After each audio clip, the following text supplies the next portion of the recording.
Korupsi, sebuah kata yang mungkin udah terlalu sering kita dengar sampai rasanya biasa aja. Tapi, gimana kalau saya bilang korupsi itu bukan sekedar berita yang lewat di TV? Ini adalah kejahatan yang sedang aktif. Detik ini juga mencuri masa depan kita semua. Nah sekarang, mari kita bedah sama-sama. Gimana sih cara kerja monster yang satu ini? Coba deh perhatikan frasa ini, kejahatan terhadap kemanusiaan. Ini bukan lagi sekedar soal kerugian negara dalam angka loh, artinya jauh lebih dalam. Ini artinya korupsi itu merampas hak-hak paling dasar kita sebagai manusia. Hak buat sekolah yang bagus, hak buat dapat layanan kesehatan yang layak, dan hak buat hidup sejahtera. Nah, segitu seriusnya masalah yang lagi kita hadapi. Oke, kita masuk bagian pertama. Kita harus kenalan dulu sama musuhnya. Karena, gimana mau melawan kalau kita nggak tahu wujud aslinya kan? Dan saya bisa jamin, wujudnya ini jauh lebih mengerikan daripada yang kita bayangin. Bukan sekedar soal amplop coklat berisi uang. Akar katanya sendiri dari bahasa Latin, corruptio, itu artinya bukan mencuri. Bukan. Artinya adalah kebusukan. Coba bayangin deh, sesuatu yang busuk dari dalam, pelan-pelan menggerogoti semuanya sampai hancur total. Nah, persis seperti itulah sifat asli korupsi. Jadi, biar lebih kebayang ya bedanya. Kalau cuma mencuri uang, itu ibaratnya kita ngambil beberapa ember air dari sebuah bendungan. Tapi korupsi itu sama aja kayak kita meledakkan bendungan itu. Hancur semua. Korupsi itu bukan cuma ngambil airnya, tapi menghancurkan seluruh sistem yang harusnya menopang kehidupan. Itulah yang namanya penghancuran sistemik. Bahkan, hukum di negara kita sendiri ngasih label khusus, kejahatan luar biasa. Kenapa luar biasa? Karena penyebarannya itu udah kayak kanker stadium akhir. Dia menjalar kemana-mana, ke setiap organ negara, dari pemerintahan sampai ke institusi yang kita pikir paling suci sekalipun. Dan ini nih yang paling ironis. Pelakunya itu bukan preman di pasar. Mereka itu orang-orang yang pendidikannya tinggi, yang pakai jas mahal, yang ngerti banget soal hukum. Mereka yang seharusnya kita percaya buat jaga rumah, malah jadi maling paling lihai yang tahu persis di mana celah buat menusaknya dari dalam. Sekarang, ayo kita gali lebih dalam lagi. Kenapa sih penyakit yang satu ini kayaknya susah banget diberantas? Jawabannya mungkin tersembunyi jauh di dalam sejarah dan bahkan budaya kita sendiri. Ternyata, korupsi di negeri ini bukan penyakit modern loh. Akarnya udah ada dari zaman kerajaan dulu. Terus pas zaman kolonial, prakteknya dibikin jadi lebih rapi, lebih sistematis. Dan akhirnya diwariskan turun-temurun sampai ke kita sekarang. Ini udah kayak jadi warisan budaya yang nggak pernah kita minta. Fenomena ini punya istilah keren, banalitas kejahatan.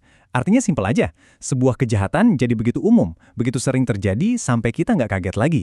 Coba deh, kalau dengar berita korupsi ratusan miliar, gimana respon kita? Paling cuma, oh ada lagi ya. Nah, saat itulah kejahatan yang luar biasa tadi jadi terasa biasa. Lantas, apa akibatnya kalau kejahatan ini sudah dianggap biasa? Nah, di bagian ini kita bakal lihat dampak nyatanya. Luka-luka sebenarnya yang benar-benar mengancam masa depan bangsa kita. Analogi gunung es ini pas banget.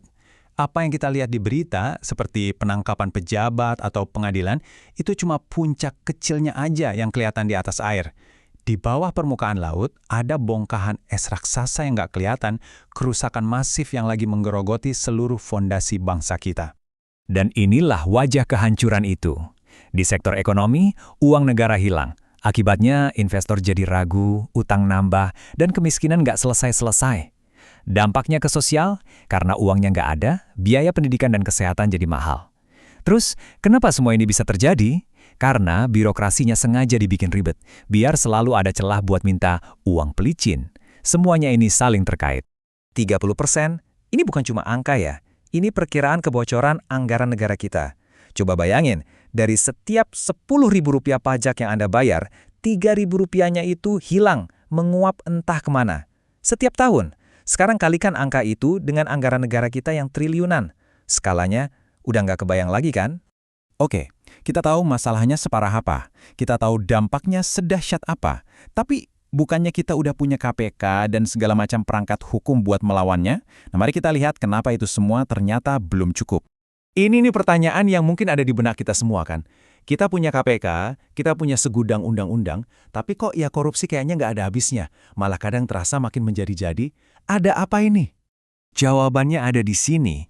Hukuman itu cuma menyentuh akibatnya, bukan akarnya. Akar masalahnya itu jauh lebih dalam dari itu. Ini soal krisis etika, krisis moral, dan yang paling utama, krisis karakter. Kalau karakter sebuah bangsa udah rapuh, mau hukumnya seketat apapun yang nggak bakal mempan.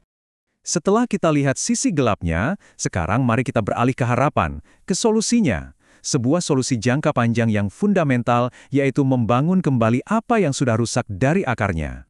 Jadi, solusinya itu bukan perbaikan di level atas, tapi sebuah revolusi dari bawah. Dari akar rumput atau grassroots, dan pendekatan yang paling efektif adalah melalui pendidikan karakter. Ini bukan cuma nambahin mata pelajaran di sekolah ya, tapi sebuah gerakan besar untuk membentuk ulang manusia Indonesia. Caranya gimana? Ada 3 langkah sederhana. Pertama, anak-anak kita harus tahu mana yang baik dan benar. Kedua, mereka harus mencintai kebaikan itu, bukan cuma sekedar tahu. Dan yang paling sulit sekaligus paling penting, yang ketiga, mereka harus terbiasa melakukan kebaikan itu setiap hari, sampai jadi sebuah kebiasaan, sebuah karakter. Dan di mana revolusi besar ini dimulai? Bukan di gedung parlemen atau istana negara, bukan. Titik awalnya ada di rumah kita masing-masing. Ya, keluarga. Unit masyarakat terkecil, sekaligus benteng pertahanan pertama, dan paling utama untuk menanamkan nilai-nilai seperti kejujuran dan integritas. Jadi pada akhirnya kesimpulannya sederhana. Kita bisa terus-terusan mengutuk korupsi yang terjadi di luar sana. Tapi pertarungan yang sesungguhnya, yang benar-benar jadi penentu masa depan bangsa ini, itu bukan di ruang sidang pengadilan, tapi di ruang keluarga rumah kita. Karakter seperti apa yang sedang kita wariskan ke generasi berikutnya? Jawabannya ada pada diri kita masing-masing.